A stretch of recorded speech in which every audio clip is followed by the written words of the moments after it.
Well, hi, BookTube. Bill Ruttenberg here with the Ruttenberg Library. I wanted to come to you this morning with a little book chat. I want to talk about James Michener's The Drifters. This is a book I recently finished. My copy is from, let's see here, give me just a second, Fawcett Crest Book, Fawcett Publications out of Greenwich, Connecticut. And this is a 1972 copy. The original was 1971. And like I said, this book was written by James Michener. Many of you are very familiar with James Michener. He's an excellent historical fiction writer, and he writes really big books, 750 to 1,000 page books. Most of his books are great big old things. But anyway, I wanted to talk to you a little bit about this book, give you maybe some of my thoughts, just what the book was about, and I'd like to recommend it to you. It's anybody that is studying the Vietnam era and and maybe not so much the war itself, but just the youth movement during that time, where they were rebelling against the war. The youth did not accept what the war was about, and so this is definitely a book of rebellion, and it's all about that. What I off the cuff call the hippie era. It's a pretty serious book. Michener takes it in. It's about 1968 and 1969 is when the book takes place, and it's got 6 main young characters, and then it's got the old man narrator. And the 6 characters, you've got one gal who Gretchen, who she was involved in the 1968 political election, and she was covering a candidate who kind of who had a lot of people behind him, and for the Democratic nod, and ended up getting knocked out of the race. And she went to the Chicago convention and ends up the police. Those of you who are familiar with that became kind of a fiasco, and on her way home the police pulled her over, and there was a little bit of police brutality there. There was some sexual things that were done to her while in the office, and she was accused of some stuff that she didn't do, and it was just a really bad deal. And she's kind of scarred from this, because for the most part she was fairly innocent before that.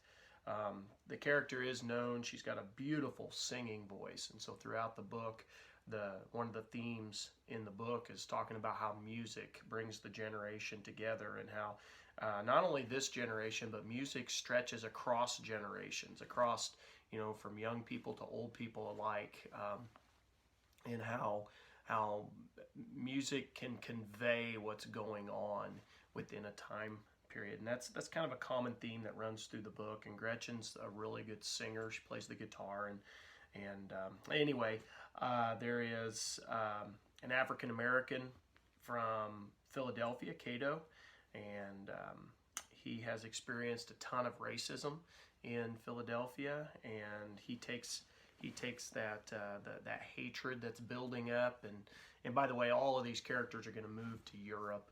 And so Gretchen moves to Europe and she's very intelligent and goes to school in France. Cato moves to Europe, and he's dealing with the racism of the time period, and the civil rights movement, and it at that point had started to become a little bit more militant, and then we've got a draft dodger who is running away from the war, and we've got a Jewish guy, and he is experiencing his own form of racism, and it's dealing with all of the issues of the time period. We got a female character who her dad she's from England, and her dad's rich, and she's kind of rebelling against her father. So that's a theme that's running through the book. And then there's, you know, the rich versus poor theme that's running through the book. The old versus young theme is running through the book. We have another character. She is from, I think it was Norway, and she's just looking to travel and experiment with stuff. And so anyway, we get these 6 young people who went to Europe, and they're drifting through Europe, and they are going through these life experiences, and so they end up in France, and then they go down to Spain, where they live in a little village where a lot of the youth have come to experiment in various ways.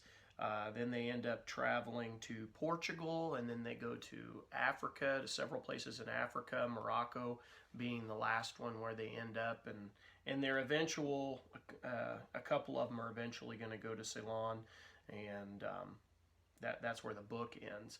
But they deal with several different themes. Like I said, they talk about the late 60s here. We're talking about how sex is out in the open.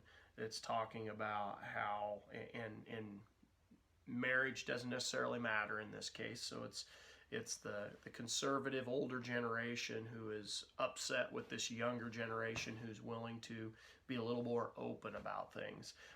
You're dealing with the drug issue, and just drugs are very rampant, and it's a ton of experimentation. And so they talk about marijuana, LSD, heroin, and then they talk about the various stages from where it's not as big a deal to where it becomes, you know, taking heroin right into your veins, and how that becomes a huge deal. And you know, one of the characters in here, she gets hooked on drugs in a big way, and several of them, you know, they experiment and they try it, but then they figure out, no, that's not quite my thing. And so you know, you get a little bit of this and that from the late 60s. It also talks about politics and how the youth, they want to change stuff, they want a revolution, they want to rebel, but every time that they seem to do something, that it doesn't lead anywhere, and so it leads them to this idea that everything's pointless, and really gets into that, you know, leads into that drug culture where, well, let's just have a good time. And so it's all about the youth trying to find themselves, trying to figure out what is their part in life, what is their purpose in life, if you will. And I just thought it was a really good book, and I think it's going to be one of those books. It's going to be a little bit like when I read The Time Machine, where the further I get from this, or, you know, the longer I get from this book after reading it, the more I'm thinking about it, and the more serious this is. And really, what I think is amazing about Michener in this book is he wrote it or was published in 1971, so he probably wrote it 1970, 71, right in there. And you know, the event just happened, and the way that he takes this story and puts it together and makes it so real, and he captures the moment in this book. And I think that's very, very amazing, because sometimes with a, you know, an era like this, sometimes you got to be away from the era to actually really capture it. And he does it right on the, you know, right in the time period. He's captured, you know, the big thing. And it's very interesting how the narrator in the book is an older man. So you get the youth point of view and then the older point of view. And I think it's really amazing how he takes those two and, you know, brings them together, and you see the clashes, but yet then you see the reconciliation in some ways, and how the youth really want to rebel against the elder population, but at the same time, there's part of them that really wants to listen to the elder population. They really respect him. And I think that was kind of amazing how Michener put that together. But this book is a really good book. I would highly recommend it. Give yourself some time to read it. once you get going on it, it really flows. But it is a big book, and 768 pages. So it is a good sized book, but I really enjoyed it, and I think I know it's going to be a reread for me. And I think the longer that I get away from this first initial read, the more that I'm going to think about the messages that he was sending in this book. So anyway, BookTube, I really recommend James Michener's The Drifters. Give it a try. And until next time, BookTube, you have a great day.